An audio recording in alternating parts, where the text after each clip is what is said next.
Last year I was sitting at a desk as a sales manager, and now I'm official McLaren F1 simulator test driver.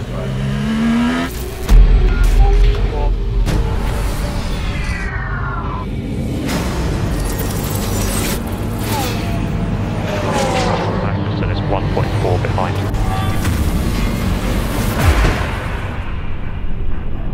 This opportunity is huge.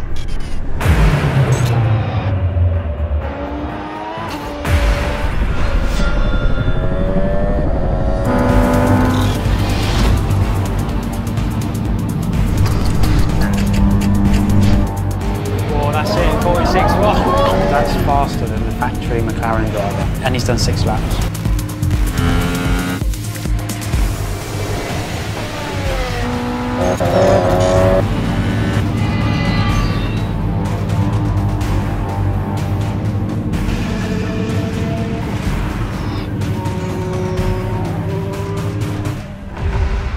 Let's go race.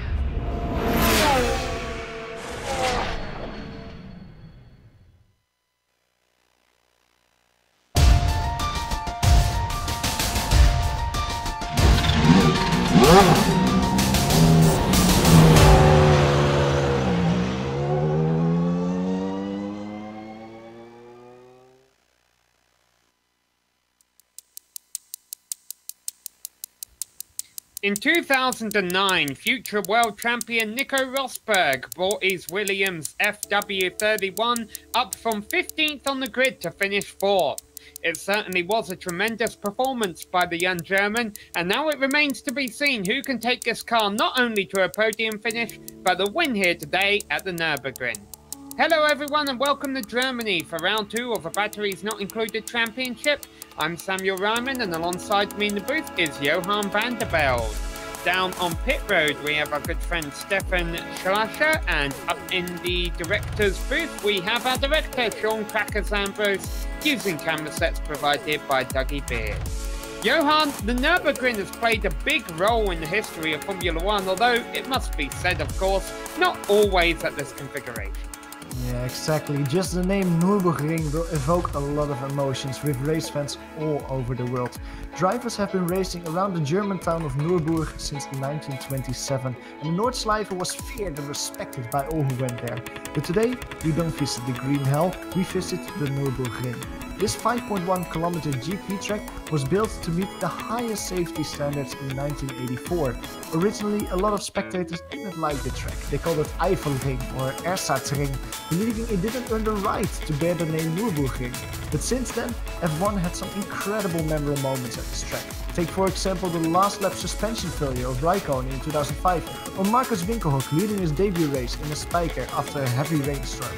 And like Sam mentioned, in 2009, the year the FW31 actually raced, Formula 1 visited the German circuit. Highlight for the Williams was that weekend the 4th place scored by Nico Rosberg, who recovered from a poor qualifying by gaining 11 positions in the race. But for the drivers today, finishing P4 won't be enough. Winning is what matters, and to see how they will have to accomplish that, let's hop on board the GSRC Williams F1 FW31 for a lap around the Nürburgring. All right, we've got Harrison Finch in the GSRC MP430, so let's do a lap around the Nürburgring. Coming down to turn 1, expect a number of drivers to lock up the right front coming into here. Anyone without VR or triple screens may find it hard to be accurate with the apex or avoid tangling with another car trying to pass you. But you've got no time to rest because right away you're chucked into the Mercedes arena. This is mostly a series of winding, slow corners, so throttle control and good mechanical grip will be key to a good lap time through here. The transition from 3 to 4 in particular can prove a bit frustrating to keep the car on the racing line. Then, from out of there, you've finally got a bit of a stretch down to Valvoline, but this left-hander has surprisingly little braking. There's a lot of camber to help you carry your speed, but it's also kind of a compromise as you run into forward. The important thing is to be smooth and confident on the power so that you're not vulnerable into the Dunlop hairpin. This is another corner with an unusual amount of banking for a road course, yet it's still very hard to pass around the outside. From there, the Schumacher S isn't going to be quite flat out. But don't be afraid to ride the curves because the downforce on this car will keep you absolutely glued. Then switch sides quickly because you're going to be braking for 11, where you might occasionally see surprise attacks. But don't worry about that turn as much because the real important one is Bilstein. Hesitate with the gas when you're coming off this right-hander and it's going to leave you very susceptible into the final chicane. Other than turn 1, this is really the only ideal place for an overtake. I just wouldn't advise trying to clatter through here too wide. At last, there's the final turn. Be sure to practice your pit entry so that you don't have an embarrassing slide into the Armco. This is another one where the exit needs all of your focus to keep you safe from an attack. In the end, hopefully you've now finished a lap around the Nürburgring.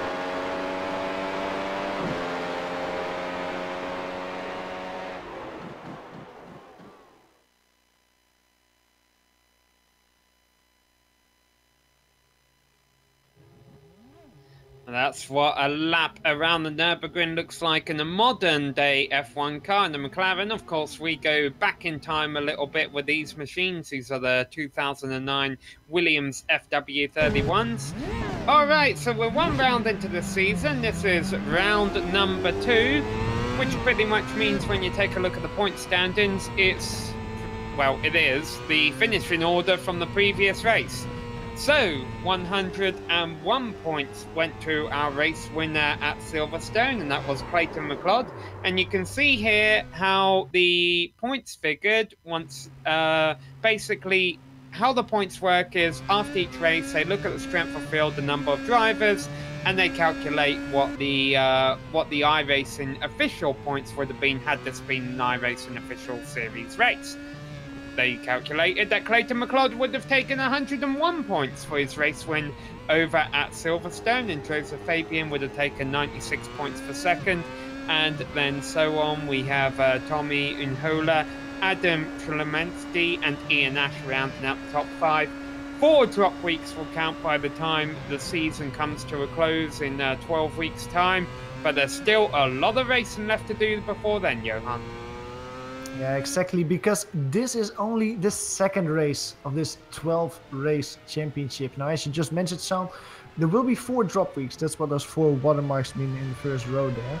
That means that the 4 worst results of each driver will be taken away. But today, the second race of the season, it will be 39 laps. 67% race distance of what they normally do in Formula 1, around 200 kilometers. Also, the fuel is limited. There's only a 67% fuel tech. That means that all the drivers have to make 1 pit stop during the race. Setups are also open, so that means they can tweak it just to their liking. And the car, of course, it is the Williams FW31, the 2009 Williams Formula 1 car. There's no incident limit in this race, but there's also no fast repairs, so you can go off track. Don't spin it into the wall, because it will probably mean the end of the race. Yeah, definitely these Formula 1 cars do not like to take a beating. Anyhow, qualifying has started here at this Nurburgring Grand Prix configuration. We have a tick over 20 cars showing up for today. We'll give you a full readout of a grid once they've all gone out and turned their qualifying laps. We currently have a 10-minute long qualifying session, and that there's no limit on the amount of laps a driver can turn during that time, Johan. So put the amount of fuel you want to have in it and see how many you can do before the end. Yeah, and that's actually a little bit of strategy that you can have in qualifying, of course. Do you do a tank that will last you 10 minutes and you just go out and drive and drive and drive and drive? Or do you split it up? Do you do 2 5-minute stints? Do you maybe wait a little bit before you go out because you wait for some people coming into the pits, or do some out laps so you can really storm through? There's a little bit of strategy out there with different possibilities for all the drivers. We're going to be looking at Clayton McLeod coming out of the last corner. Is this his first lap? I think it might be his first lap. Yeah, it is. And he is currently the pole position lap time. 1:33.1, but it's not quick enough, because look at Adam Chilevsky behind him, and 1:31.9, 1.2 seconds quicker than Clayton McLeod. Adam really showing that he has the pace here around the Nürburgring. Not only 1.2 seconds faster than Clayton in qualifying, but a full 0.6 of a second faster than any lap time we saw turned during practice. Now, the driver who won practice was Clemens Model in the number 12 machine. He is yet to turn a lap during this qualifying session. And actually, I still don't see him on track. Yeah, it seems like maybe he's waiting. Oh, he's actually getting ready now. Yeah, he's just getting out of the pits now. He's just starting his lap. So Clemens Model is setting his lap time. He, of course, was very quick in qualifying. Adam Chilevsky, I just looking at him, he opted for that strategy that I just mentioned. Just doing 1 quick lap and immediately coming back to the pits to really refuel the car and immediately go out for another time. So he chooses to drive with a very light car instead of driving several laps and then hope that you find your rhythm and win some speed. Always nice to see some retro paint schemes on these, not exactly old F1 cars, but not modern day. Here we go, the old Rotham's Williams that was so successful in the mid-1990s, and Giancarlo Bartolini might taste more success today. Currently lined up 3rd on the grid, but still over half of his qualifying session allotted time remaining. A beautiful livery there from Giancarlo. It's really a joy to see him out there on track. Another driver that we haven't talked about, just outside of the top 3, is Alejandro de Campo. He's currently sitting in P4 out there. He's driven a 1:32.6. Means that he's 0.3 of a second behind Giancarlo in P3 and almost half a second in front of Michael Overbay in P5. Beautiful livery going through the Schumacher S at the moment. And he's one of the drivers that, of course, raced with us last week. He's currently P6 in the championship, but if he stays P4 now, he can really make some moves in the championship by getting a strong result here in Germany. Yeah, I think he got an off track there, so he immediately shut down his lap. Michael Overbay is just coming out of the pits, as I said, 4/10 behind Alejandro de Campo, 2/10 in front of Antonio Ortiz Porpeda. Michael Overbay, also one of the drivers that we saw last week. He is currently in P5. Last week didn't go so well for him. He only was classified in P15. Yes. Maybe he'll be hoping that Silverstone will count as one of his 4 drop weeks at the end of the season. But honestly though, Johan, you never really want to use up your drop week at the opening race. You kind of want to get off to a good start of a championship, and now we ride on board this blue and orange number 26 machine. Actually, the sunlight might be playing tricks on me there. I'm not sure. It might be a black and orange car. Now, this isn't going to help him here as they go through the Schumacher air. So that's dirty air coming off of the 452 car of Kevin Mills in front of him. And I almost wouldn't be surprised if Verbeek will abort this lap and try and create a bit of a gap between himself and Mills for the next time around. He's not doing that though. Yeah, there's only 3 minutes left, of course, so you really have to make a decision now because there's not a lot of opportunities left to go for a fast lap. Going on board with Kevin Mills at the moment. Kevin Mills currently in P21 and 136.7 as his quickest lap time. Not able yet to really drive the pace that he was doing in qualifying. He was around 0.7 of a second quicker that time around. Finishing his lap now. Coming over the start-finish line. Didn't get a qualifying lap. Maybe he had an off track there. Currently classified to P22, Kevin Mills. Yeah, and I know you've been watching the action going on at the same time, Stefan, and looks like our driver who was fastest in practice, Clemens Modor, has been struggling a little bit. Yeah, he took a way wide line out of the last turn, running nearly all the way to the wall there outside of the gravel trap that is there, so he lost a lot of time going onto his first fast lap, but he is currently on his second. So it should be a good one because he has the perfect draft range of the car in front. Yeah, the problem is the car in front, Kevin Mills, is circulating this track about 3 seconds a lap slower than what Modal is. So Modal's going to close in on him and hopefully not lose too much time as they work their way through this middle sector. Yeah, but in this sector you're losing a lot of time though. In this high-speed corners, of course you have a little bit of draft here, but the time that you lost in the corners just before that will hurt you a lot more. Ooh, very close there, trying to make the overtake stick on Kevin Mills in qualifying, but driving like it is the race. He makes the move stick in the chicane, but that's also not the line that you want to take through that corner. This will hurt him quite a bit going through the last corner now. How much will this have hurt him?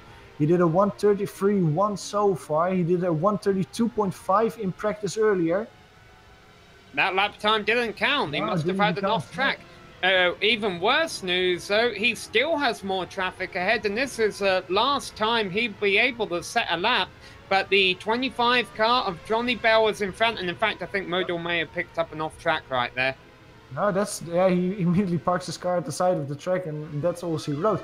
That's actually a hard break. That's actually really interesting to see, because Clemens Model, he was the quickest driver in practice, and he only starts the race, well, if he doesn't get beaten even more, he starts the race in only P9. That means that or Clemens Model will be stuck behind a lot of drivers, or we'll see a great overtaking race from the DH driver. So drivers crossing the line right now. Do have enough time to turn another lap. Let's see who we still have out on track here. We got Sam Winton, Christoph Buzzi, Kevin Colche, Johnny Bell, and Kevin Mills, as well as Stefan Henkel and Antonio Pavetta. And Clemens Model is back out there, but I don't think he's going to have enough time for another lap. No, that's an outlap that he's doing. He's probably trying an outlap, just get a little bit more of feeling into his fingers before the race starts. Kevin Kershaw, that's not what you want to do in a qualifying lap. He bins it. On board with Johnny Bell at the moment. I'm looking at Johnny Bell going through the last corner. He's currently on a 1:35.8, sitting in P20. Will he be moving himself up? No, he won't. He's actually parking it on the inside there, maybe trying a little practice start. In front of him, you saw one car whizzing by. Yeah, that was Kevin Mills. He jumped up a few positions. Pavetta working his way through the last turn now. But it's key, Johan, we can't begin talking about this too quickly, to get those practice starts in, because we saw over at Silverstone last week a driver who led into the first corner started third, although granted, not only did he get a good start, but he was helped by getting that good start by a light fuel load in the end. All right. Yeah, looks like everyone's pulled in after doing their flying laps, so let's read out the grid here, starting with our front row, Adam Tremlewski, will be starting on pole position. He has 3/10 of a second over our championship leader, Clayton McLeod. Ian Ash will be starting from 3rd place, and alongside him is Giancarlo Bartolini. Alejandro Del Campo will be starting from 5th, ahead of Fabiano Lima. He's kind of flown under the radar so far, but I'm sure we'll see that 47 machine during the race. Tommy Unhola will be starting in 7th, ahead of Michael Overbay and Clemens Model, and Antonio Oritz Paveda will be rounding up top 10. Sam Winton is the first driver outside of the top 10, and he starts next to Stefan Henkel. Dave Peterson is on the inside of row 7, and he starts next to P14 Viv Miller. Lucas Pironi starts racing 15th position, and he is just alongside Christoph Bussi. Kevin Kulsje with a 34.9 starts the race in 17th position. Jens Rugge starts racing 18th. Kevin Mills, we saw him several times qualifying, elevated himself with that last lap effort to P19. And he starts the race just in front of David Laycock. And on the last row of the field, in row 11, it is Johnny Bell on the inside and Edgar Sancinelli rounding out the field in P22.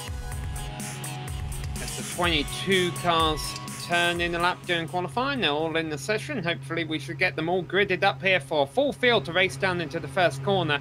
Now, Johan, the drivers who put in a heavy fuel load at Silverstone, it didn't end up being too bad for them because they were able to hand with the leaders, run deep into the race and make overtakements because there's a lot of space at Silverstone. But I have a feeling you want to start this race with a light fuel load and lead into the first corner because it's harder to pass here at the Nurburgring. It is incredibly hard to pass here. That's probably one of the things that the drivers will be most worried about, because once you have a bad start and you actually get stuck behind another driver, you just ruin your whole race. So yeah, it's almost worth it to really sacrifice your strategy a little bit and make sure you have a good start with a lighter fuel load.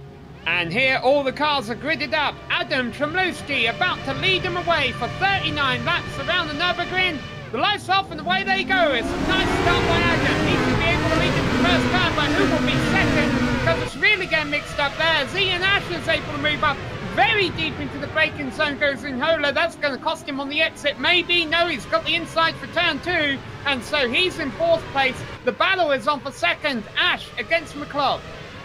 Tommy Mikon Hola having a great start out there. He went from P7 to currently P4. Great stuff. Alejandro Di Campo might have a little bit of damage. He got really close in turn 1 by hitting someone else. Side by side now, Giancarlo Bartolini and Tommy Mikon Hola. Tommy has the inside, but Giancarlo is way braver under braking. Looks around the outside. Tommy Mikon Hola spins it, bins it into the wall. There might only be some front wing damage, but Tommy Mikon Hola will take a lot of time for him to recover and go to the pits.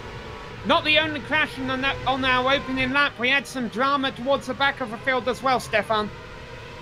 Yes, sir.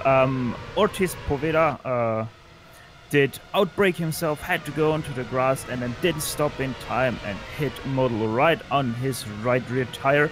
But I do not see a lot of damage on both of them, so I think they're still good to go.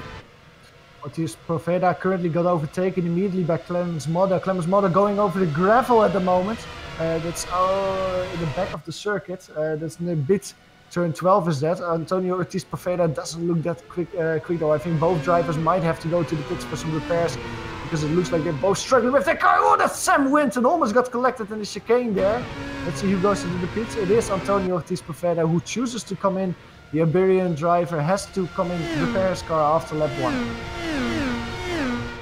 So unfortunate for him. Now I still see all cars out there running otherwise, but definitely a lot of drivers in the middle of the field with some early drama. So, now those who were able to escape all of it: Adam Tremlowski, who leads the race, Ian Ash, who got up to 2nd, Clayton McLeod, our points leader, he holds down 3rd ahead of Giancarlo Bertolini. Alejandro Del Campo is in 5th place ahead of Sam Winton, who recovered to 6th despite that mistake.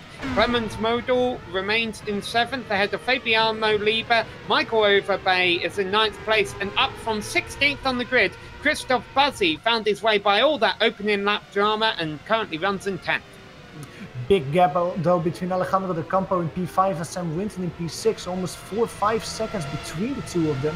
And of course was because of a few cars spinning in front of Sam Winton, almost collecting him. But it really seems like the top 5 is breaking away at the moment. And we've got one of our top contenders spinning. Alejandro Del Campo goes for a spin. over in the Schumacher S's. We'll get a replay of this. That's going to drop him from 5th all the way back to 11th. Yeah, we go to a replay of that incident, but you can see just the inside. He hits the curb too hard. Car gets lifted, and just, yeah, that's also roads. He cannot really recover from that moment. Now, luckily for him, he didn't spin towards the wall, didn't spin towards any other competitors. He just lost a little bit of positions. But that's not how you want to start the race, because we were talking how difficult it is to win positions in this race, how difficult it is to overtake people, and this will cost him a lot. Now, we mentioned Christoph Buzzi had got off to a great start, moved up to 10th place, but actually 9th place now, but he's got a lot of pressure from behind as they work their way down the front straight. Reed Miller looking to his inside as they enter that first corner, but now Miller's going to find himself on the outside for this long left-hander. We saw Lewis Hamilton make this work back in 2013, 2014, I believe. Sorry, 2011, that's right. And Miller's going to make it work this time. Nice gain there. Oh, almost contact though. Yeah, Alejandro De Campo immediately trying to seize that opportunity because Christoph Buzzi is on the dirty line, on the bad line, and he makes it overtake 6th. So Alejandro immediately elevates himself a position. Oh, spinner from the 4th place. Giancarlo has gone around. He just manages to avoid the wall, but he's dropping like a stone. Yeah, just too much throttle coming out of the Dunlop curve. That's turn 8, that's the hairpin. We go to a hairpin of the moment, a beautiful Williams car. You can just see him. He was very close to some cars in front of him. That was Clayton McLeod. That was the battle for P3. And just once he gets on the throttle, he just puts a little bit too much throttle on, loops his car around, and slightly touches the wall as well. Well, if it's any consolation, Giancarlo got it wrong at Dunlop and not at the Schumacher S's, which I'm sure would have been embarrassing in a Damon Hill painted up race car.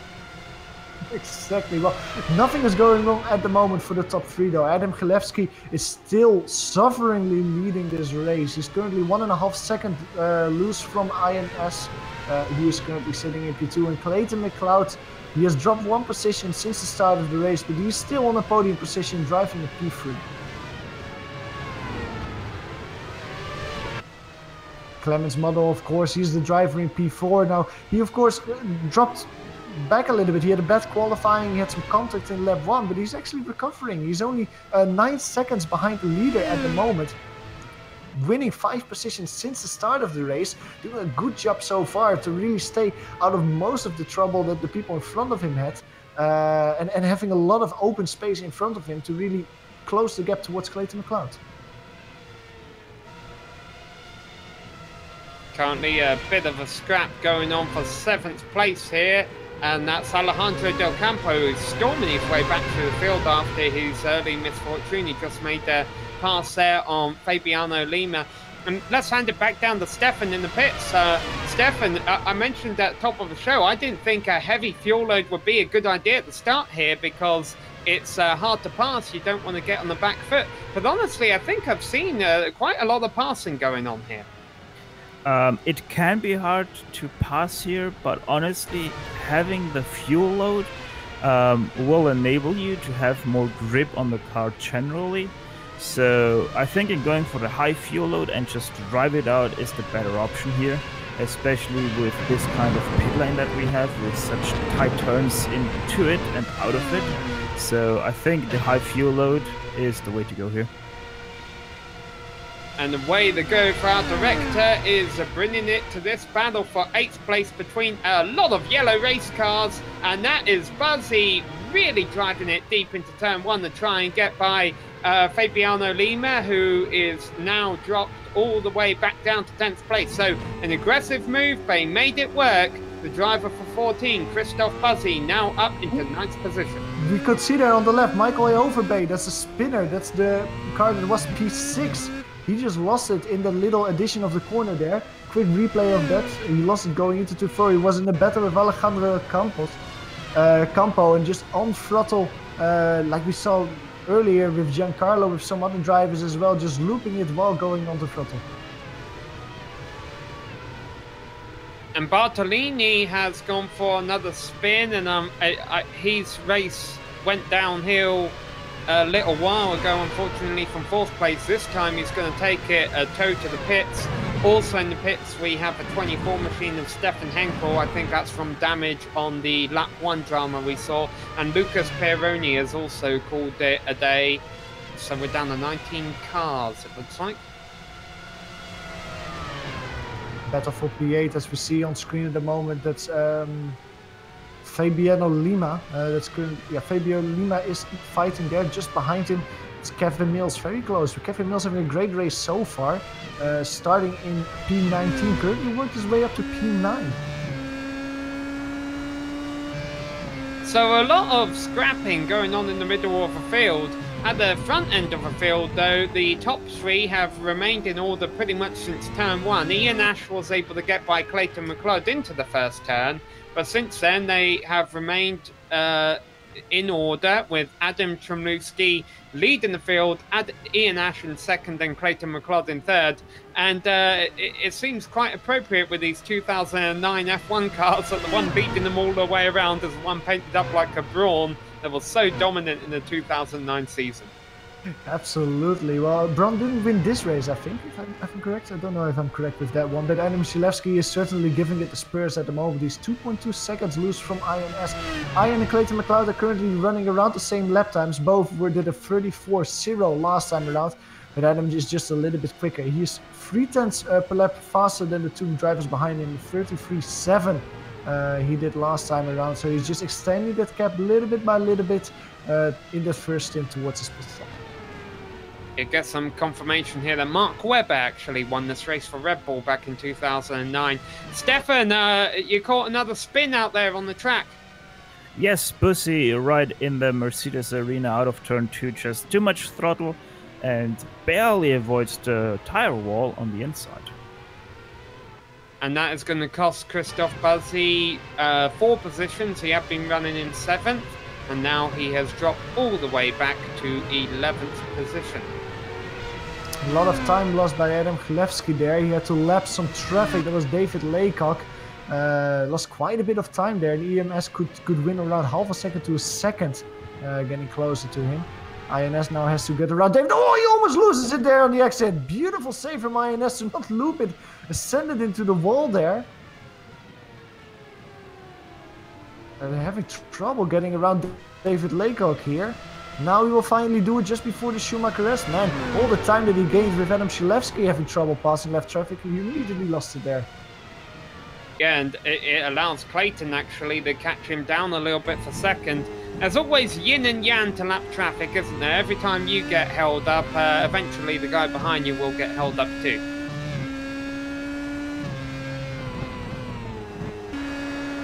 So some nice wheel work there to keep it on the track and pointing in the right direction. Now, Stefan noticed on the opening lap that Clemens Model got involved in a little bit of the opening lap argy-bargy, but was able to continue without much damage. However, he was fastest in practice. He only qualified 9th. We saw a bunch of these qualifying laps were impeded by slower traffic. He's only and now he spins! I was about to say he's worked his way up to 6th. Well, now he's dropping back. And there were a lot of drivers just behind him. Michael Elverbay in front of him also goes through the gravel. Just a little bit too late on the brakes. He's currently at P9, so yeah. Clemens Model immediately with that. Yeah, he immediately has the opportunity to take a move back, run the outside, takes a look on the inside, brings a little bit later, sends it in. Misses the apex by a fair bit.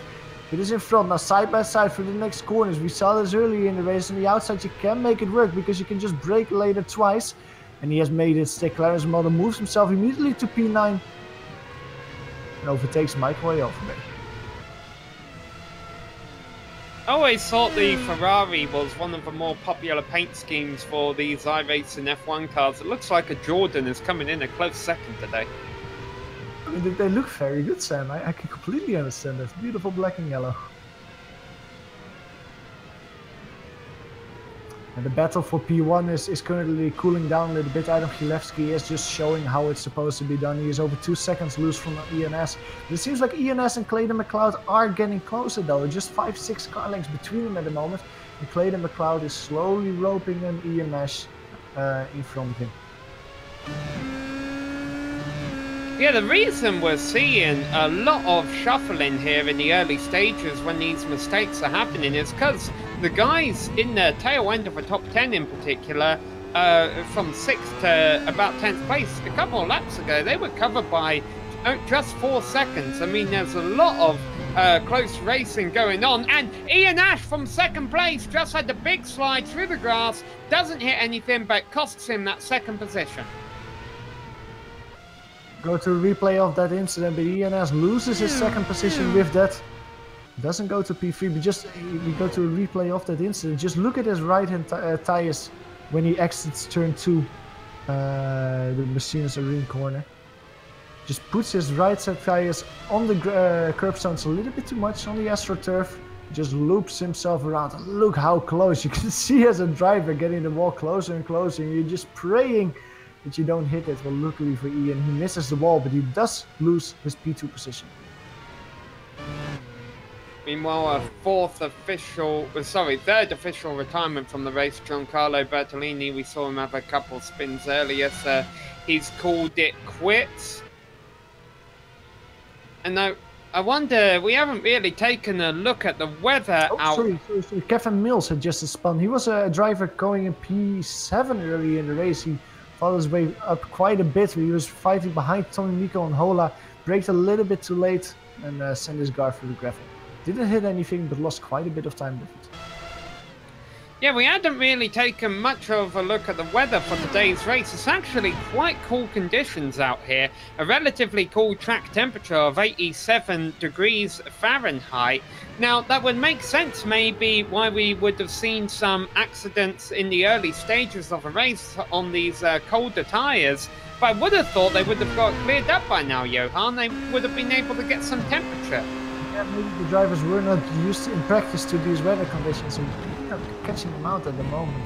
But as you see, compared to last week, a lot more spins and a lot more mistakes from the drivers out there today. And then one of the battles that is closest at the moment is the one for P7, Jens Rugger versus Clemens Model. Very close between them. Clemens, of course, one of the quickest drivers out there, but not showing a track position wise. He has a good run out there, out of turn 4 towards turn 6 he goes. That's of course a very short rundown, setting himself up once again towards turn 8, towards the Dunlop curve. And oh, a little bit too much throttle there. Rear steps away for a second, but he saves it once again. But that kills all the hopes that he had to try and move here.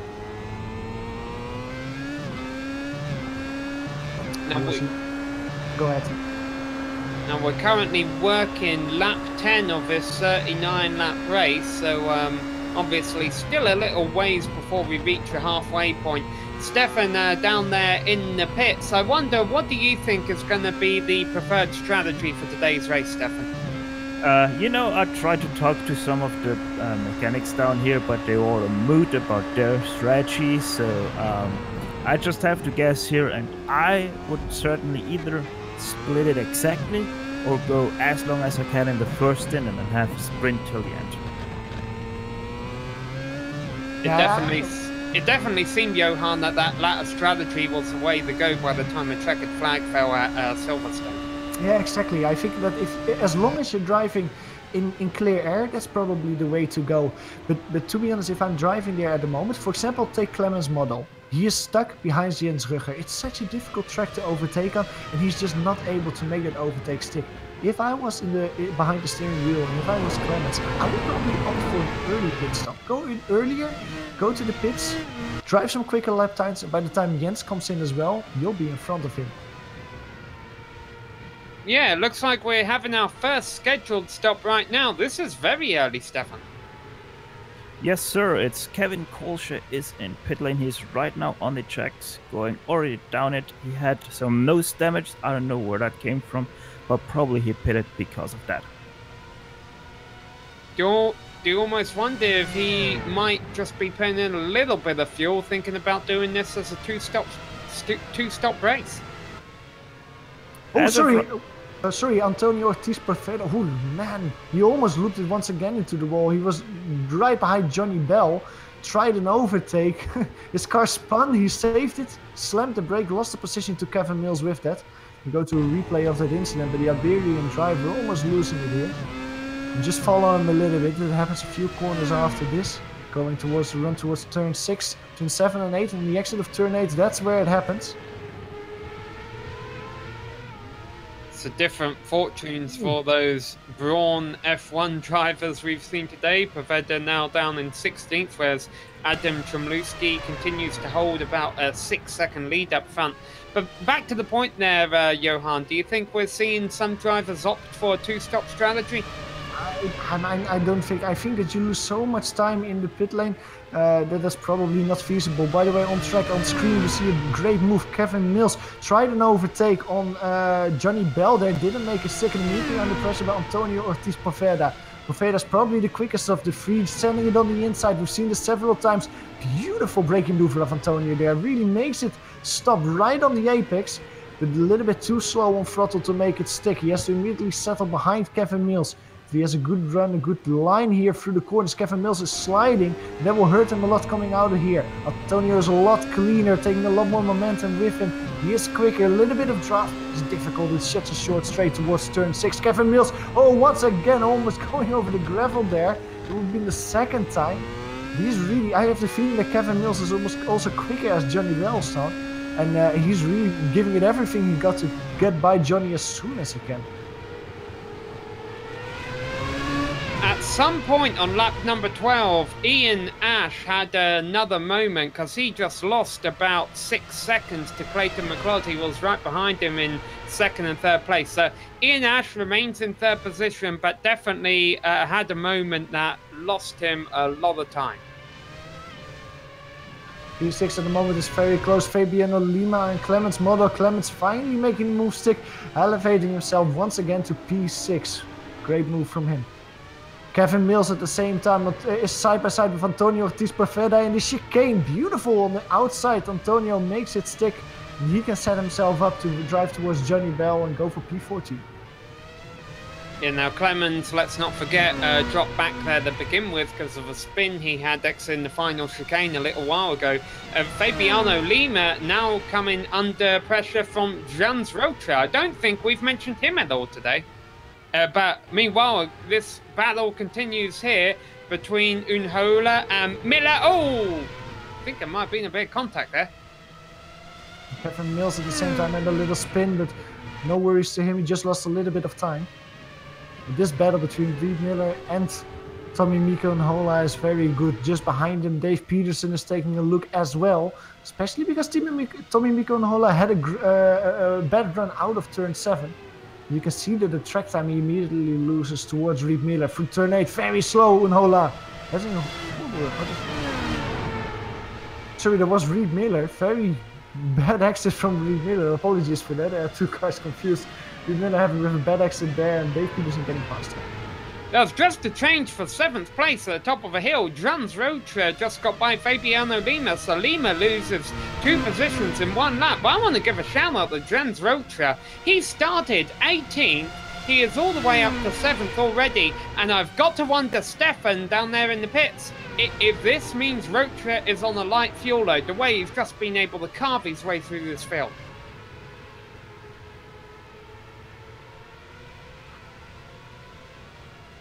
Well, if that is his strategy, it's certainly panning out right now, Johan. Yeah, exactly. He's doing a great job so far, Jens Rugger. He's also keeping the people behind him, people that are maybe able to go a little bit longer behind him. So he's holding them up, and that will help him a lot once he gets in and is able to make his pit stop. Because look at that, there's 4 cars just behind him, just to name them: Fabian Lima, Michael A. Overbay, Christoph Bushi. They're all within a second of him. It's a 4-car battle for P7. And all those drivers behind him are being held up by Jens Rugger, who will probably profit from this. Michael A. Overbay is trying a move in front of them on Fabio Lima.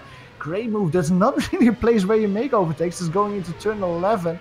Fabio Lima immediately under pressure by Christoph Bushi, who saw that move. In fact, I want something of that too. Tries a move. Great run here towards the chicane. He's really in the draft now. We've seen overtakes here. Fabio Lima immediately defending the inside on the outside. Christoph Bushi. Oh, beautiful outbraking maneuver from Christoph here. He wins a place as well. Yeah, I'm not going to say Jans Rocha is holding these guys up at all. In fact, he's just trekked out from them. And Fabiano Lima comes into the pits. I think, I almost wonder if there's some damage to this 47 or if his tyres are just completely gone, because he had been running in 6th not too long ago and he pretty much just dropped back all the way down to 10th within a couple of laps there. I mean, that can 100% be, but if your tires are gone now, then this is not the point that you want to make a pit stop, because it's quite a bit for the halfway mark. You don't want to make the pit stop already if you know that your tires are shot. You want to at least bring it to the halfway mark so you even those out, because otherwise at the end of the race it's going to be very, very painful. Well, he might be considering a two-stopper, although as you mentioned that they do lose a lot of time here at the Nurburgring. Reed Miller also into the pits early on. I also noticed a bit of damage on his front wing as he brought his car into his pit stall. So get that repaired, but he's still sitting in his pit stall. This isn't looking good for Reed Miller. I'm not sure if we'll see him back on track. On screen at the moment. Ooh. Yeah, Johnny Bell just had an incident. He's being overtaken by Kevin Mills on screen. Yeah, Johnny Bell was in turn 3. He had a little spin. This is something that we've seen so many times already in this race. Just on throttle a tad too much. And yeah, just looping his car around there. There we go on board here, just loops it around, just a little bit too much throttle, and especially when this car is in low gears and low rev, once you hit the throttle you have so much power suddenly available, and yeah, it's really easy to lose it then. Johnny Bell's immediately being put under pressure, not under pressure, he has Fabiano Lima behind him, Fabiano who just made his pit stop. He's currently stuck behind some guys that Fabiano knows he's quicker than them, but he has to overtake them as soon as possible because he was fighting with Jens Rugger, with Michael Overbay, and with Christophe Bucci. Unhola into the pits. I almost wonder if he might have a bit of damage on his Ferrari painted machine. He'd been racing wheel to wheel with another competitor, so he might be getting that repaired. Fabiano Lima going over start-finish straight. He's close to Johnny Bell, but he's not able to make the overtake stick yet. Johnny Bell staying in front of him so far. So a lot of the drivers in the middle of the field pit in very early on, Johan, perhaps due to the fact that they burned off their tyres racing the other competitors, or from having one of many spins we've seen today, also from front wing damage. But it looks like our drivers up front who have had a clean race, they're electing to stay out, and they've got a heavy fuel load in the car and they intend to make the most of it early on here. I see Tommy Mikel Hola, who just had a little spin, I think it was, coming out of the pits. Oh, he just waited on the pit exit to let a few people pass. That's not good. That's of course very sportsmanlike driving from the Finn, and we lose a little bit of time there. But as you say, Sam, a lot of things happening here. Little mistakes from drivers, a lot of small spins, especially when cars are going back on throttle. Drivers just losing control of the car, looping it around. Most of the time not hitting a wall or hitting other drivers, but just losing time in the process. This battle is one that is still raging. It is the battle for P7. Is Michael Overbay, Jens Rugger and Christophe Bucci in P9. Still very close. Jens Rugger, who lost the position last time around to Michael Overbay, who finally managed to overtake him. And he's driving a little bit away from the DH driver. Yeah, I have a feeling what happened a little while ago is Jens Rugger just did a lot better job of picking off the position from Fabiano Lima, whose tyres looked like they were shot, and that's why he was able to pull away from this pack. But once Fabiano came into the pits, these other competitors were able to run him back down. But still, Jens Rugger up 10 positions from where he started, so driver for 18 having a good day so far. In the front of the field, we're not missing a lot in the battle for the podium positions. Adam Shilevsky is still leading the race with quite a bit of a margin, I have to say. Over 10 seconds is the gap to Clayton McLeod, who's currently still in P2 after that overtake after INS made a mistake. Clayton McLeod will probably be still the championship leader if he gets that P2 position going home. So I think that the Canadian will be quite satisfied with how his race is going so far. The INS, man, He's probably wondering what could have been. One little mistake and he lost the P2 position. He's currently just in front of him. There was Kevin Kolsje with a little spin, not hitting the wall and continuing. Kevin Kolsje, who is driving in P15, loses 1 position to Tommy Mikael Onhola. Good battle for 10th place rather, shaping up out of a final turn. Dave Peterson ahead of Antonio Oritz Poveda. Well, Antonio's been involved in a lot of action early on today. Some good, some bad. This looks like it wound up good, and he's able to get by Dave Peterson under braking into the first turn. Into the pits right now, a driver we haven't mentioned a whole lot today, Edgar Santinelli. He actually had a spin just a little while ago. He's running back there in 18th, and also Reed Miller. Also not having the best of days out there in his 16 machine. He's currently in his pit still. Edgar Santinelli is of course the teammate of Kevin Mills. Edgar having a quiet race so far. He started in 22nd position, currently driving a P18 as his car gets rolling again in the pits. He is one of the drivers that's basically just profiting from the other people that are making mistakes. He has overtaken several drivers out there so far. Just making sure that every time he gains, another driver makes a mistake, he gains a position and just building his way forward. Yeah, you talk about points. Obviously, with 4 drop weeks throughout the championship, it's very early to draw many conclusions at round 2 of the season here, Johan. However, it's worth noting that our 3 drivers running up front right now, that they all placed in the top 5 over at Silverstone, so they're definitely going to want to be drivers to keep an eye on. Our current leader, Adam Trumlowski, he finished 4th at Silverstone. Clayton McLeod, he won Silverstone, and Ian Ash enters 5th in the points after finishing 5th at Silverstone. So definitely 3 drivers putting their names up there for the championship bid early on in the season. Yeah, but the thing that you have to remember though with this championship is those 4 drop weeks. That means that 1 in every 3 races that you do basically doesn't matter because that result will disappear. So for example, Tommy Mikael Onhola, who finished P3 last week around in Silverstone, he's currently driving around in P15. This actually might be his drop week race. So even though he's 1 lap behind outside of the top 10, it might not hurt him that much in the championship. Yeah, got a lot of various Grand Prix tracks coming up in the upcoming weeks. They go to Suzuka in Japan next week, and then 1 round after that, week 4, we will be at the Circuit de Spa-Francorchamps, popular circuit over there in Belgium. It's nice to see iRacing has a good selection of Grand Prix circuits, and it keeps adding to them. Better going off a P11, that's Johnny Bell and Fabiano Lima. These 2 have been fighting for quite a while. I've been looking at them for around a lap this battle. Fabiano Lima, he of course is one of the drivers that already made his pit stop, and he's behind Johnny Bell and he is stuck behind Johnny. He is quicker and he's showing that. He's showing his car to the left, to the right, but he doesn't have the momentum to really make an overtake stick so far. Going through the Schumacher S at the moment towards Boot. This is probably, if you have sacrificed this corner a little bit, you can get a good run out of turn 12, maybe sling yourself past him in the chicane. Taking 2 very different lines here. Fabiano Lima tries it. He's quite close, but he hops out of the draft. That will hurt him. He's actually losing I think he's letting share. Clayton by. He's letting Clayton McLeod drive in 2nd place by, because Clayton's got a race because Ian Nash isn't too far behind him. Now our race leader is in, Adam Trumlowski. So Clayton is very glad that this lap traffic has moved out the way for him, because now he can try and hot lap. I don't think he'll be able to run down the 10 seconds on Adam.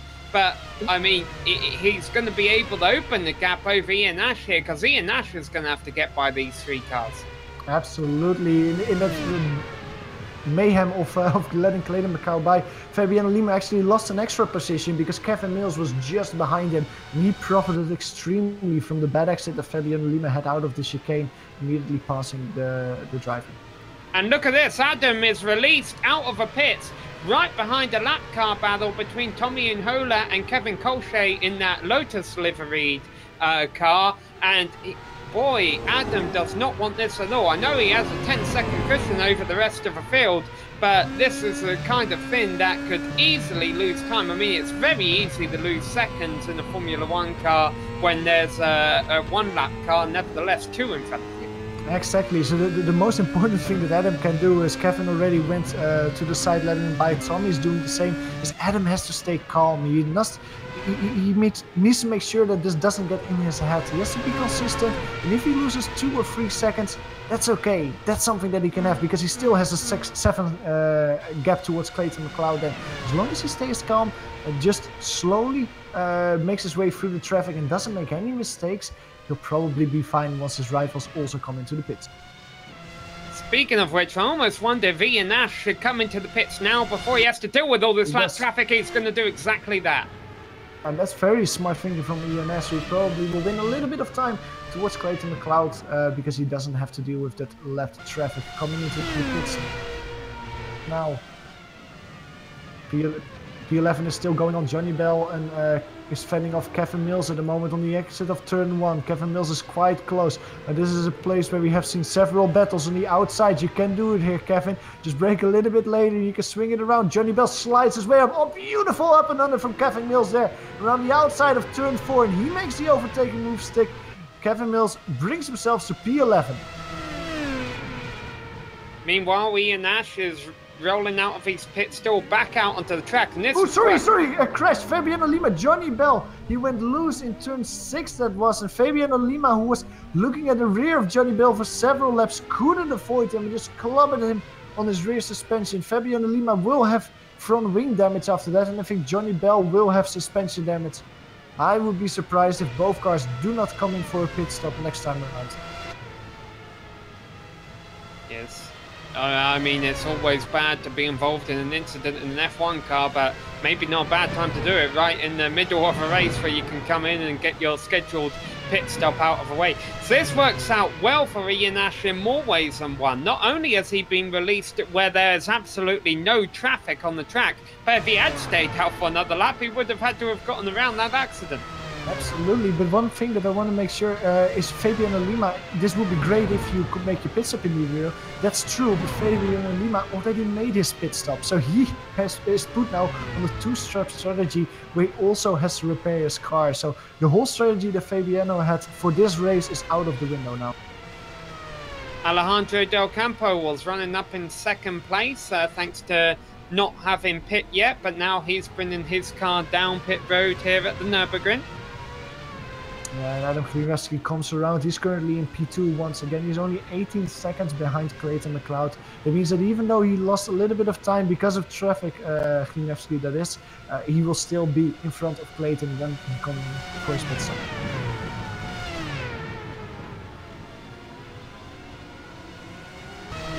And coming out of the pits now is Alejandro. This is full position. I don't think Sam Winton's pit yet though. But boy, they're racing. Oh, he has. Okay, this is. Oh, Sam Winton. He just got too quick in the corner. Too much speed. And he slides up the track into the side of Alejandro Del Campo. Alejandro is able to hold on to the position. It looks like they're both just going to loop it around and get back going again. Now we go to a replay. I think this is from the point of view of Sam Winton here. Following his car, you can just see he takes a little bit too much speed in this corner. His car slides up and just hooks himself into the wheelbase of Alejandro, looping both cars around. And luckily, it doesn't seem like both cars have damage, or if they have damage, it's not too harsh. But both of them losing quite a bit of time because of it. Yeah, this is, it's not hammer time. This is like a McLeod time if there's something like that here, Johan, because he's obviously on the light fuel load now. He started with a heavy one. Maybe that's why he dropped to 3rd at the start. Now he's burned off a lot of his fuel. He's been taking care of his tires throughout the race. And he is actually, last lap around, he was faster than Adam Trumlewski. Now, granted, he's still going to be multiple seconds behind Adam once he does serve his pit stop. But the other advantage to going deep into this run is that means he doesn't have a whole lot of fuel that he's going to have to put in these Ferrari-painted Williams to make it to the end of this race. He should be able to be in and out of the pits without losing a whole lot of time. Yeah, you take the words out of my mouth. Exactly. That's exactly what's the case. Clayton McLeod is quicker at the moment. He is extending that gap, and that gap can be smaller to stay in front. Now, of course, it was 10 seconds. That's quite a big gap to really bridge with a fuel strategy. But man, he is doing some great work out there to stay in front of Adam Gillespie, or at least try so. Clayton McLeod is coming in though. The Canadian decides that lap 24 is his lucky number, and he comes into the pits. Now, Adam Gillespie is coming towards the chicane now, making his way towards the last corner. Clayton McLeod is still rolling down pit lane. And Gillespie at the same time is going around the last corner. Now Clayton McLeod is still making his way, rolling towards his pit stop. Now I think that Adam Gillespie still has quite a bit of margin before Clayton McLeod comes out of the pits. Yes, exactly, because Adam is already past him. Clayton McLeod still has to put tires and fuel on. Gets back on the ground, gets going again, but look at that gap. I think that it is actually grown quite a bit. 8 seconds we see on the bottom of the screen between Adam and Clayton. Looks like it's going to level off around 11 seconds, but what is significant for Clayton, who probably knew that he didn't have a hope of challenging Adam, given Adam's pace early on here, is that he's been able to pull out ahead of Ian Ash. So even though all three of these strategies for Adam, Ian and Clayton, they were different, they played out differently, they've all worked and held station in their top 3 positions. They all have a huge margin over that battle for 4th we saw a while ago between Alejandro holding down 4th place and Sam Winton in 5th. And since pit stops seem to have cycled through now, let's go ahead and round out our top 10. But Clemens Modal, who we would go to in 6th, he's had the spin. He's recovering now, and Poveda takes 6th place from him. He's still spinning. He still can't get the power down. Yep. So probably heated up his tires with the first spin a little bit too much, and once he wanted to get going again, he immediately moved his car around. It's extremely easy to do in this FW31 because man, you have so much power behind you that if you're not careful going on it, you just loop it around again and again, and that actually loses him quite a bit of time. He's currently driving around in P9, so Clemens Model losing 3 positions by these spins. Yeah, so now the new 6th place driver is Antonio Oritz Poveda. Michael A. Overbay moves up into 7th. Christoph Buzzy moves up into 8th. Modal drops all the way back to 9th. And rounding out our top 10, and also the last car on the lead lap right now, is Jens Rocha. Just to give a little bit of love on the drivers that are still out there, even though they're 1 lap down. In P11 is Tommy Mikael Unhola, who had a spin at the beginning of the race and has been trying to fight his way back ever since.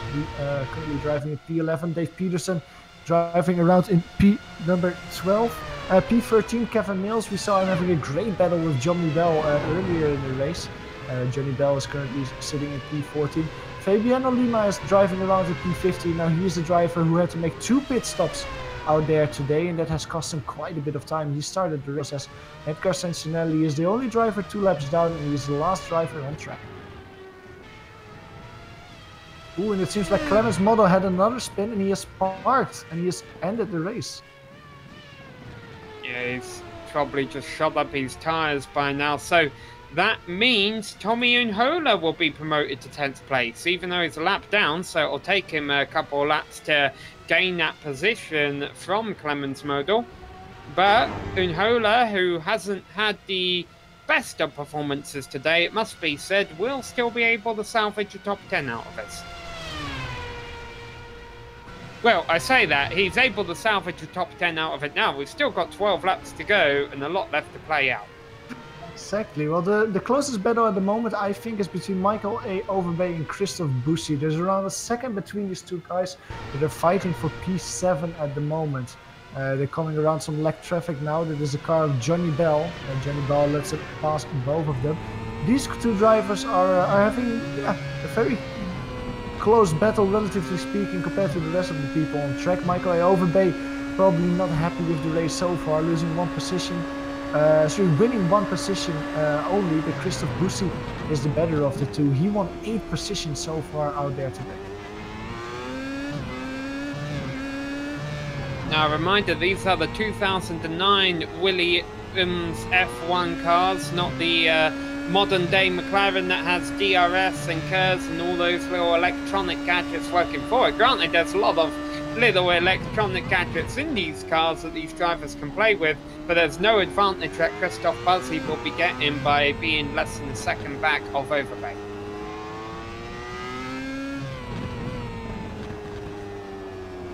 Last time around, Christoph Buzzi was 2/10 quicker than Michael Overbay, so it's putting him a little bit under pressure. Oh, a bad exit out of turn 4. That cost Christoph Buzzi quite a bit of time, and you can see that the gap immediately has increased to almost 2 seconds.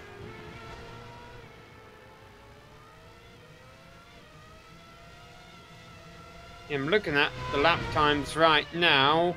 The one that really stands out is Ian Ash on lap 26, was a couple of seconds off a pace. I wonder if he just had a moment. He's about to come across the start-finish line now, and sure enough, puts it back into the 134. So things going well for our leaders. It's just going to be a matter of not getting fatigued now and making a silly mistake between now and the checkered flag that could cost you a position or two, or even a chance of finishing the race.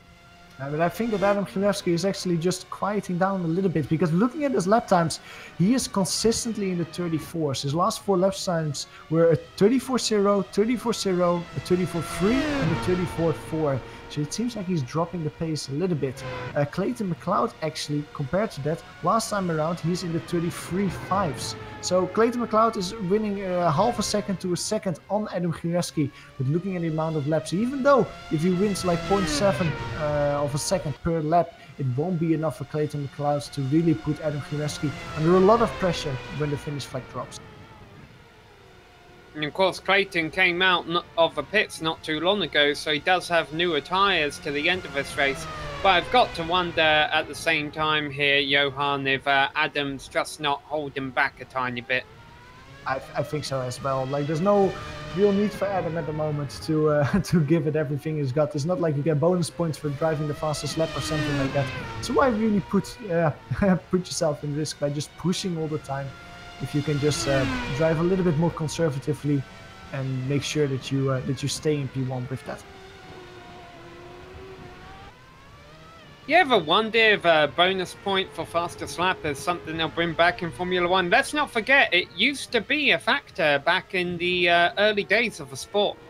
Yeah, exactly. Well, it might be that they do, but would they put some extra rules to that? Maybe like you have to finish in the top 10, like I think they do in Formula 2 and in GP3. Or is it like everyone? Because then you can have like the back markers just all come in en masse in the last 5 laps and try to get for the bonus point.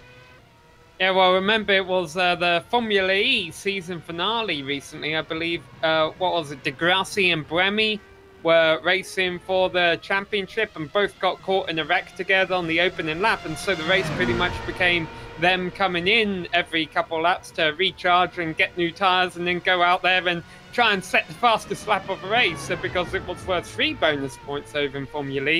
And then they realised, okay, we need to take the emphasis scale back how many bonus points we're giving these drivers for the fastest lap. Exactly. It is a race and it's not a hot lapping competition. Well, for Adam Chmielewski, he wouldn't mind either one, because in the hot lap competition earlier on, which we know as qualifying, he took pole, and currently he continues to control the pace of this field. His last 2 laps around, he's turned to 133, so he's back on it now. Maybe just needed a couple of laps to burn off some fuel. I think Adam Chmielewski just had the stream on in the back and was just thinking, like, I don't listen to those commentators. And once we said that he was saving a little bit, he immediately went all out and was showing how quick of a drive he is around the Nurburgring. Yeah, Clayton McLeod actually had a bit of a moment last lap that cost him about a second to Chmielewski. So doesn't look like we're going to see a whole lot change up front. And now I've got to speculate, Johan, how valuable is this win, which looks like it'll be coming to Adam? How valuable is it going to be for him in the points, considering we enter this race with a 22-car field? But this is something we're going to see throughout the season, you know, is that the strength of field of these races is going to be brought down by the drivers at the tail end of the field, you know, the back markers. But it's not like it's only going to happen here at the Nurburgring, because it's a league event throughout the season, so it's not going to go split. You're always going to have a couple of drivers who are a bit slower with lower I ratings than others. So we're never going to have races where the winner's going to walk away with 200 or 300 points. Do you think Adam Chomlewski is going to get a decent points result here today? I think so. It's 22 drivers in the end, so it will help him a lot. I think that in the end it will actually give him quite an amount of points, especially if you look at Clayton's result last time around. He scored 101 points. I think that Adam should be around that point total as well. Of course, for us it's a little bit more difficult to calculate during the race how many points you will get for finishing where you are, because there's so many factors that you have to keep in mind. How many drivers there are, how many what the strength of field is, of course, and that makes it a little bit difficult for us to predict. But I think that in the end it is the victory that matters, and Adam finishes in front of Clayton McLeod. He will score more points than his Canadian rival, and that will help him of course in the end fighting for the championship. Now, move that we saw, didn't see last lap around. Fabiano Lima got by Johnny Bell. Now, that was one of the first overtakes that we've seen in quite a few laps. I don't think that Johnny Bell was fighting very hard for it. It looked like he just was on the outside. He let Fabiano Lima by, and Fabiano Lima, who is fighting his way forward once again after his second pit stop, is currently in P13. It doesn't sound like the most exciting of passes then in the closing stages when they just let a competitor by. I wanted to make one more point onto this championship scenario here, Johan. We've talked about the fact that it's going to be good points days for Adam, Clayton and Ian, now 3 potential podium finishers. But what about the driver behind them, Alejandro Del Campo? He had a bit of drama today, but it looks like he's going to come out of this with the 4th place finish. And he got 6th at Silverstone, but let's not forget what was impressive about his 6th at Silverstone, and that's that he did that from the back of a grid. Yeah, exactly. So he already showed there that he had a lot of pace. Now this time he actually opted to qualify and did it in P5. And again, he just shows that even though he has a little bit of fallback, he even falls away a little bit. And yeah, he has a little bit of bad luck happening to him. He's still able to show his speed and fight his way forward, and currently driving on a P4 position. I think that Alejandro is maybe not the biggest favorite for the title out here today in the batteries not included championship, but he's one of the outside contenders because he does have speed, and if he consistently keeps qualifying and has races where he doesn't make a lot of mistakes, he almost touches the wall there. There's a bit of smoke going through turn 4. He actually might be an outside contender for the championship. Kevin Mills is in the pits. He had an off track a while ago and he's going to call it a day. He had been running in about 12th position, a lap down. Unfortunate there because the 452 granted 12th place.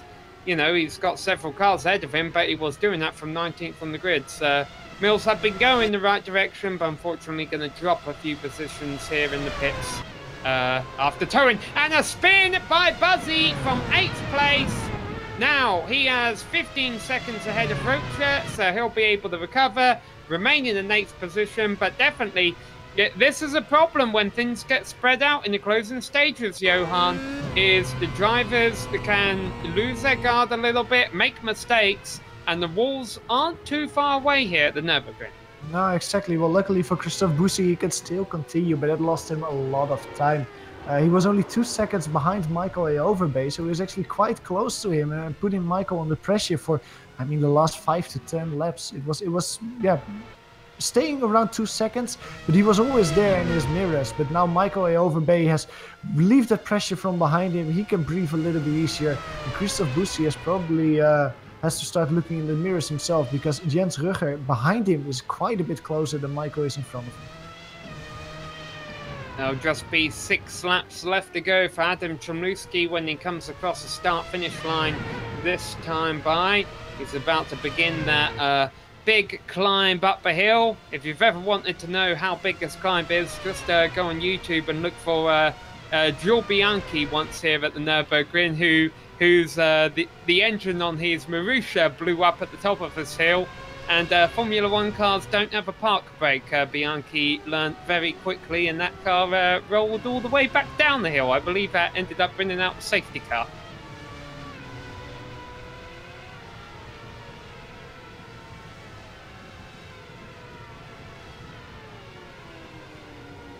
Less than 6 laps left to go now for Chomlewski, who continues to hold a 10-second lead over Clayton McLeod.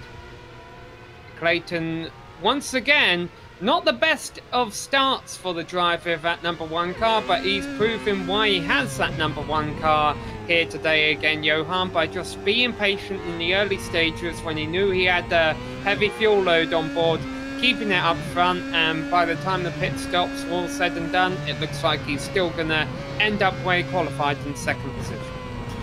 Don't forget, of course, that Clayton McLeod is a multiple time champion in the batteries not included championship. They didn't run for the past few months, but before, earlier this year and throughout 2017, Clayton McLeod has won all but 1 championship in this series, so he knows how to drive this FW31 car.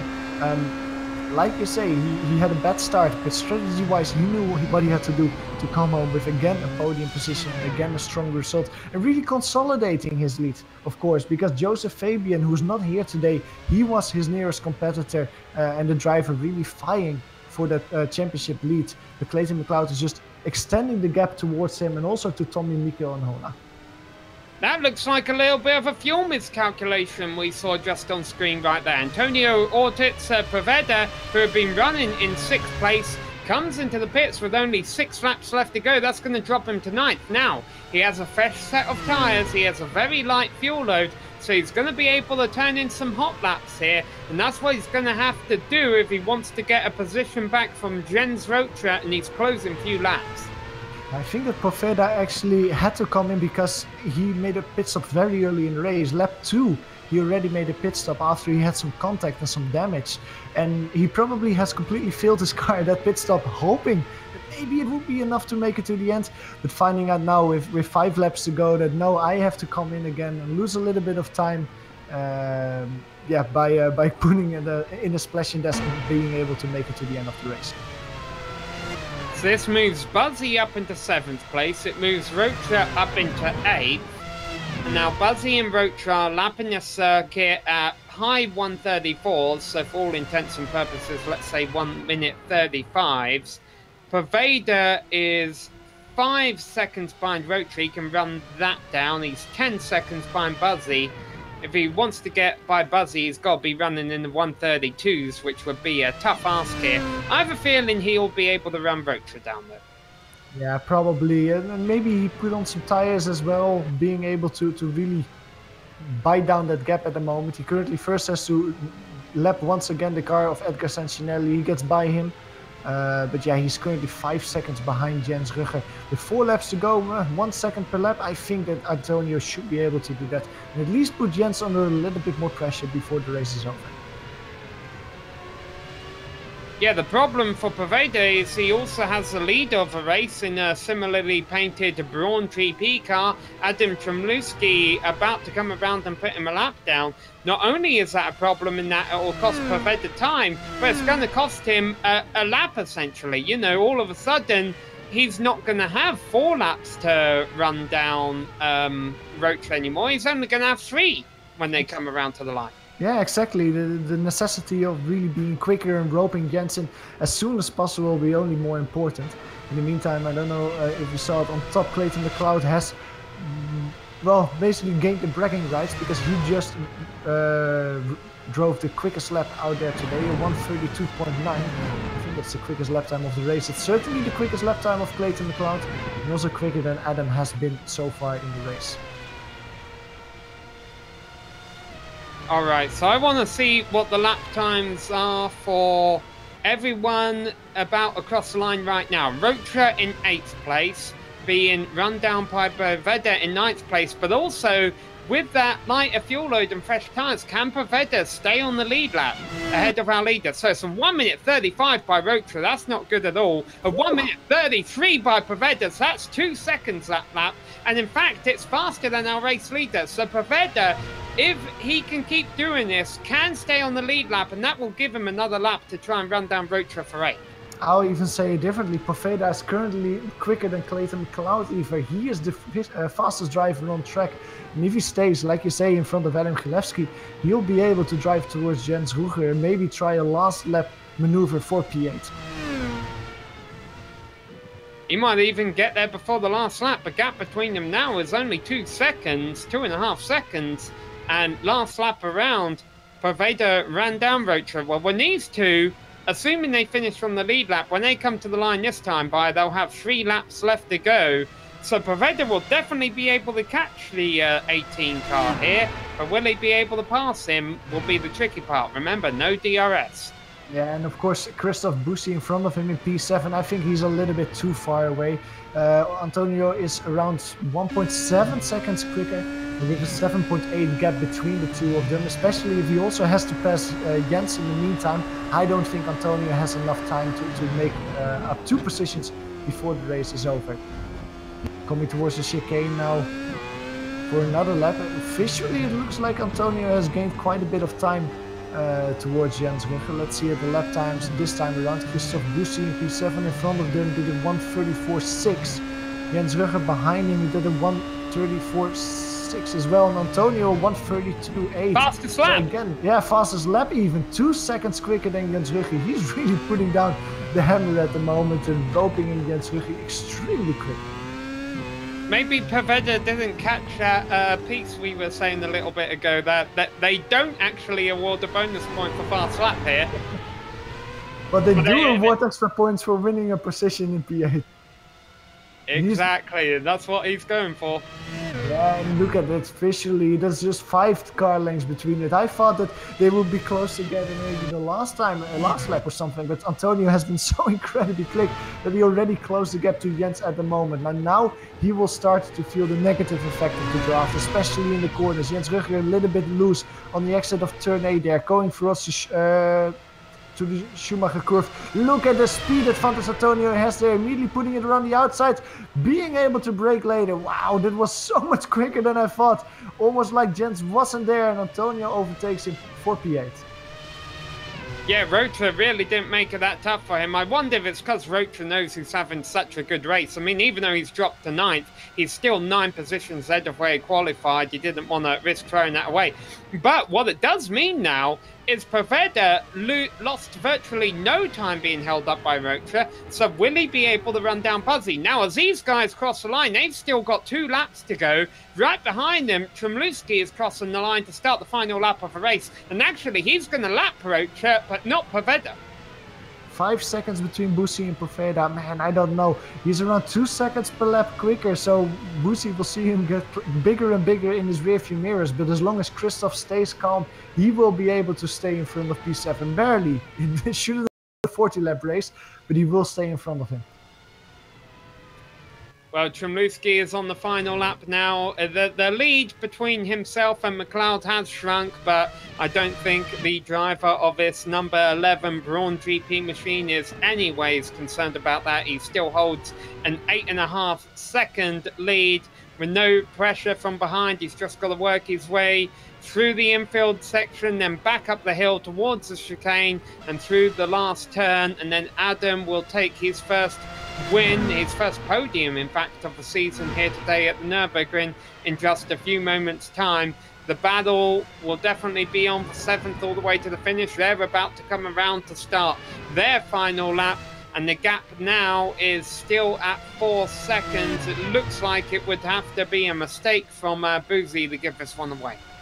Yeah, but there's no mistakes going on for Adam Gilevsky. He's coming around the chicane now. Only 3 corners to go for him to get his first victory of the season, besting Clayton McLeod, the championship leader. But today, Adam Gilevsky is the leader. He was the strongest in qualifying in the race, and it's a well-deserved victory from UKNI driver Adam Gilevsky coming home first here in the Nurburgring.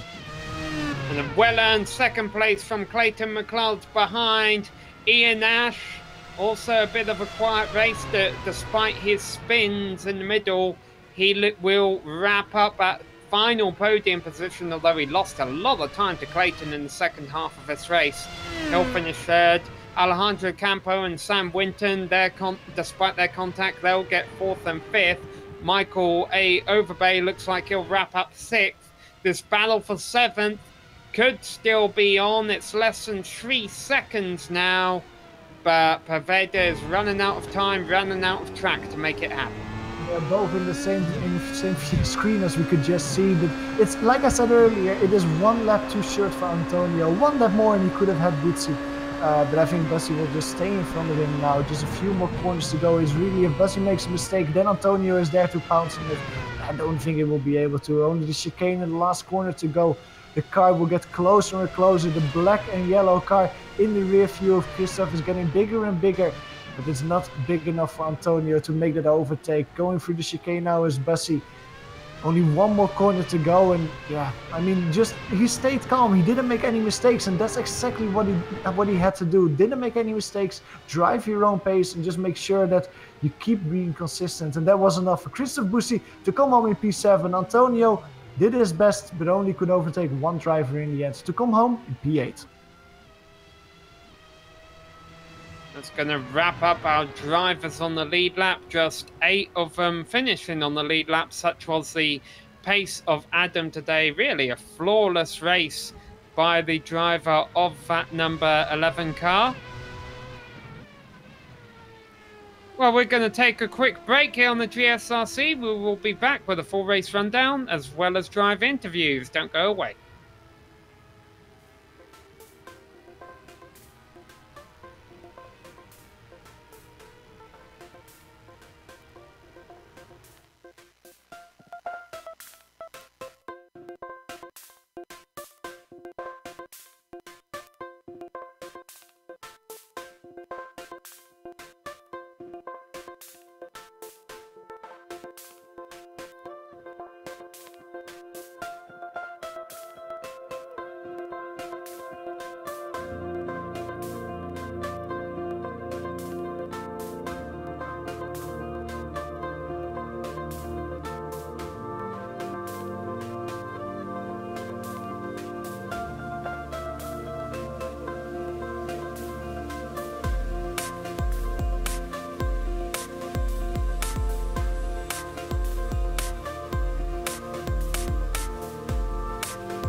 Welcome back to the Nurburgring, where we just witnessed round 2 of a Batteries Not Included championship here.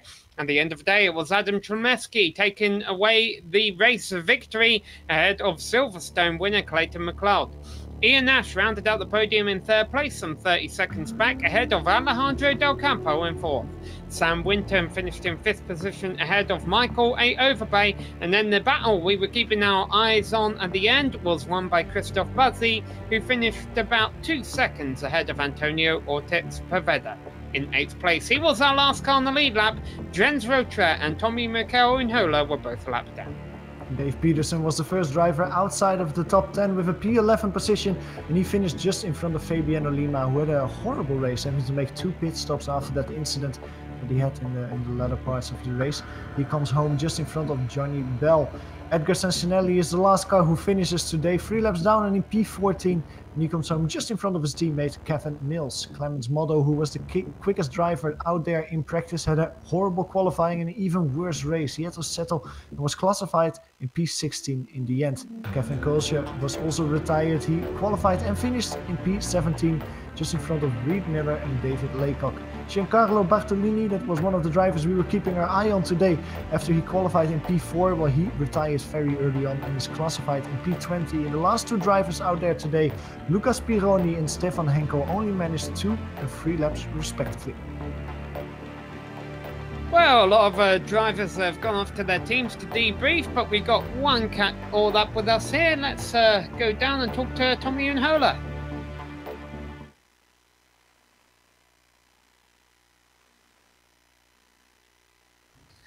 All right, Tommy, 10th place finish today. Not exactly what you were after, I'm sure, but I'll tell you what was impressive, and that was your start off of the line. Can you talk us through that? Yeah, it was a really good start. I'm quite happy with it. I actually didn't get, I want a bit more revs, so it will maybe a bit risky, but I thought I had not enough revs, but it was very good compared to others, and safest line I think was on outside there, and I got really good there, and line was excuse me, there was nobody, so I could brake pretty late into outside of corner, so that went really well. I'm happy with that, but then it didn't go so well after that. No, you were third after the first corner, but then you dropped all the way back to 10th place at the end of a sin. Now, you came into this race third in the points following Silverstone. Is your goal the championship, or what are your goals for this season? To be honest, I don't really have goals for this season, as this was my second race in this car, and when we came to Silverstone last week, I had no idea where I would be. So actually, I was thinking position 5 would be nice for Silverstone, and I got podium, so that was really good. And now I didn't really have expectations. I lost. I really didn't get practice in, and I have been sick all week. And then I bumped my toe into coach, and I'm sure it's broken, as I can't move it or touch it or do anything with it. Standing or sitting hurts it if it's in air, and it normally sits on load cell as I drive. So this was really interesting race, as I had to find a completely new driving position and braking position, and how I put my feet to pedal, and combine that with little experience. And I don't really know this track so well either. So it was really hard race, and this was pretty good. So, and yeah, I almost forgot question. Adrenaline is filling me, but yeah, I'm not sure. Maybe championship would be nice, but I'm not sure the position. Guys are so fast and have experience. But we got to see another tracks too, as 2 or 3 first tracks of this season are really hard for me. So we have to see a bit later on how it looks then. All right, well, that was Tommy Unhola. We got a couple other drivers to catch up with real quickly here. So, Johan, I'm going to hand it over to you with our race winner. Yeah, Adam Gillespie, he's probably wiping the champagne from his face after a great victory out there. Adam, welcome in the booth. You started at P1, you finished in P1, 8.5 seconds before Clayton. Was it an easy afternoon? Because it kind of looked like it. Hello, everyone. I can assure you this wasn't easy. It required a lot of concentration, especially when I had big gap behind me. I had to maintain that and keep up the good pace. I think the key to that win was a good qualifying lap, and then the start. after that, it was just about managing the gap. Yeah, of course, because you didn't have a lot of battles with Clayton, with Ian behind you. Was it something you knew going into the race that it was a difficult track to overtake, so you knew that qualifying was even more important? And if so, what did you do exactly in qualifying to make sure that you had a good one? I practiced a little bit earlier than the race, my qualifying pace. But it was all about the setup for me. I had to adjust the second and third gear specifically for Sector 1. I felt like second and third gear were really important there, and I felt like I was gaining a lot of time there and in the chicane, and I think that's what won me the race, effectively. Well, congratulations. It was a great strategy out there for you today. Congratulations with your first victory for the season, and we hope to see you again next week. Hosting, guys. That was Adam Giveski coming home in P1. In the meantime, you've had another podium finisher, Clayton McLeod. Yeah, all right, so that wraps up with our race winner, but let's go one step below on the podium. Clayton, second place. Sometimes drivers are disappointed with second. I wonder if you feel the same way, but with the same regards, though, this is a good start to your championship hopes of winning in the second here at the Nurburgring. When a race finish line comes up in this car, I'm happy. Anytime we have a crash or something, then I'll be crying all day. But a finish, that's good. And the second, I'm more than happy with that. All right, one more question here. I've noticed at Silverstone and also here at the Nurburgring, you tend to be one of the last drivers to come into the pits. Is that a strategy you like to play, and will we see that next week at Suzuka? You're not supposed to give away these secrets. Okay, I tend to try and stay out a little bit longer. Yeah, the tires don't start to go off too early, so I just try to stretch it as much as I can. And when I start to feel bad, then I'll come in. All right, well, congrats on your second place finish today, Clayton. Thanks for putting on this league, and we look forward to seeing you back at Suzuka. And I promise not to tell anyone any more secrets. Have a good day, guys. All right, so that was our second place finisher, Clayton McLeod. We're very thankful that Clayton came here, as well as all of the organisers and the competitors in the Batteries Not Included Championship. They put on a great show for us, and we appreciate covering them. We would also like to thank all of the companies that provide the software and hardware that we use in our broadcasts, and you can see those all listed on your screen. Additional thanks goes out to Eric Ekholm and June Lalonde to provide us with our music. See the screen card to get a hold of more of their great work. Thanks to the team today, Johan, Stefan, Even, Sean and Dougie. If you'd like to find out more about GSRC, you can visit us at globalsimracingchannel.com. We're also on social media. We're on Twitter at GSR Channel, Facebook at facebook.com/globalsimracingchannel, and Instagram at GSRC_gram. All of the upcoming races for our series are listed on screen, so check those out, mark them down in your calendar, and don't miss another second of exciting racing action. But until next time, race clean, race hard, and we'll see you.